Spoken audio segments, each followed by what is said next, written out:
एक से भले दो।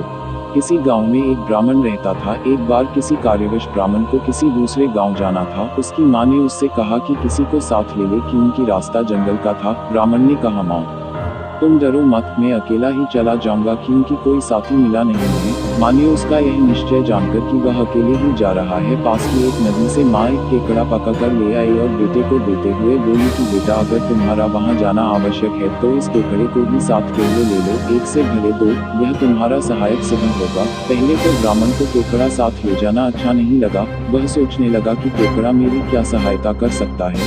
फिर माँ की बात को आज्ञामृत मानकर उसने पास पड़ी एक डिब्बी में केकड़े को रख लिया। यह डब्बी कपूर की थी। उसने इसको अपने झूले में डाल लिया और अपनी यात्रा के लिए चल पड़ा। कुछ दूर जाने के बाद धूप काफी तेज हो गई। गर्मी और धूप से परेशान होकर वह एक पेड़ के नीचे आराम करने लगा। पेड़ की ठंडी छाया में उसे जल्दी ही नींद भी आ गई। उस पेड़ के कोटे में एक सांप भी रहता था। ब्राह्मण को सोता देखकर वह उसे डसने के लिए कोटे से बाहर निकला। जब वह ब्राह्मण के करीब आया तो उसे कपूर की सुगंध आने लगी। वह ब्राह्मण के बजाय झूले में रखे केकड़े वाली डिब्बी की तरफ हो लिया। उसने जब डब्बी को खाने के लिए झपटा मारा तो डब्बी टूट गई, जिससे केकड़ा बाहर आ गया और डिब्बी सांप के दांतों में अटक गई। केकड़े ने मौका पाकर सांप को गर्दन से पकड़कर अपने तेज नाखूनों से कस लिया। सांप वहीं पर ढेर हो गया। उधर नींद खुलने पर ब्राह्मण ने देखा कि पास में ही एक सांप मारा पड़ा है। उसके दांतों में डिबिया देखकर वह समझ गया कि इसे केकड़े ने ही मारा है। वह सोचने लगा कि माँ की आज्ञा मान लेने के कारण आज मेरे प्राणों की रक्षा हो गई, नहीं तो यह सांप मुझे जिंदा नहीं छोड़ता।